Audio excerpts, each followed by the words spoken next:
Ah, j'ai deux questions. Ok, fait que ça filme, là. Dès que je m'assieds, on peut commencer à faire l'entrevue pour vrai, ouais.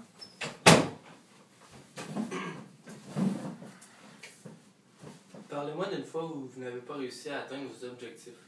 Ben, moi, je travaille au B-Games, fait que j'ai des statistiques à remplir. Mais ce que je dois remplir comme statistique, c'est surtout au niveau des garanties, ce qui est assez difficile. Puis ça, c'est mon objectif principal envers les clients, c'est qu'ils l'apprennent.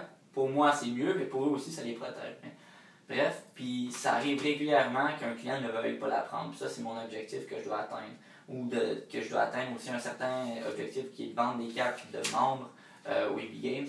Puis c'est assez complexe à faire acheter, mais la manière que je procède, c'est j'essaie toujours quand même de satisfaire le client. Si lui ne la veut pas, là, je ne vais pas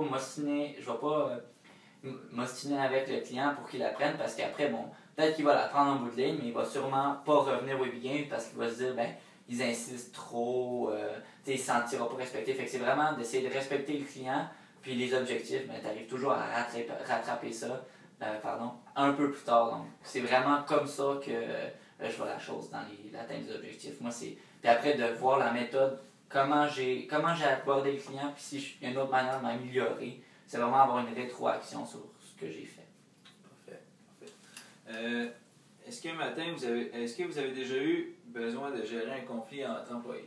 Ben, quand je suis rentré au B-Game, tout était bien. Puis après, il y a eu une nouvelle personne que je connaissais en dehors des cours, mais que je m'entendais vraiment pas avec. La manière que j'ai procédé pour régler le conflit qui s'était imposé entre nous deux, c'est que je l'ai pris à part en privé. Parce que comme on se rencontre au magasin, c'est au magasin que je l'ai fait, mais je l'ai pris en privé, je lui ai expliqué la situation un peu, comment moi je me sentais. Je veux dire, comme, regarde, je sais que toi tu m'aimes pas, tu sais que moi je t'aime pas non plus, mais on travaille avec B-Game, ici, je veux dire, on est dans un environnement professionnel, donc moi je vais te respecter, puis je vais pas essayer de te nuire non plus. C'est vraiment, tu me demandes un conseil ou tu me demandes de quoi, puis je vais essayer quand même de t'aider parce qu'il faut rester, on est mature, on est grand, on fait ce qu'on a à faire. Fait comme ça, puis après, ben, maintenant c'est une des personnes avec qui j'aime le mieux travailler, on a vraiment une bonne complicité, puis le problème c'est réglé par lui-même aussi. Vraiment avec la communication, ça a aidé. Parfait. Que faites-vous si un client est en colère et que la commande qu'il a faite n'est pas encore arrivée? Ben, j'essaie de voir dans le système où sa commande est rendue, parce qu'on a un numéro de suivi avec UPS ou Post Canada, donc j'essaierai de savoir où elle est située.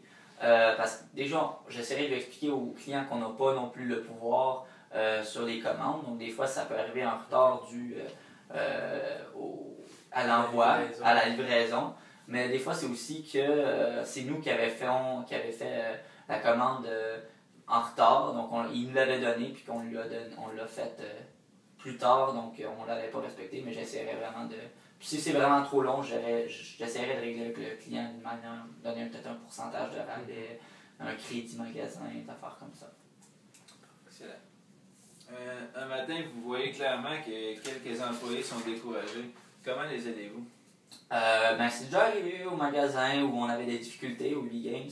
La manière que j'ai procédé, c'est simplement, ben, j'ai regardé c'était quoi le problème. Bon, est-ce que c'est quelqu'un qui était fatigué parce qu'il s'était couché tard puis tu te réveilles et ça va pas bien, ou c'est vraiment un conflit entre deux employés, tu essaies de trouver la source du problème, puis après tu essaies de le régler.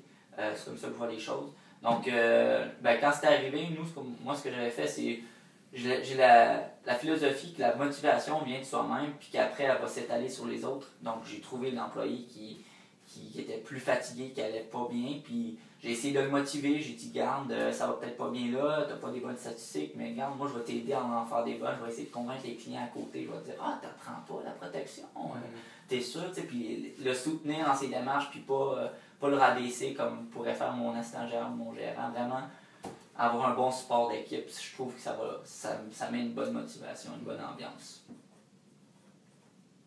Est-ce que c'est tout pour toi? Moi, j'avais fini. Moi aussi. Parfait. Un gros merci. Ben, merci à vous.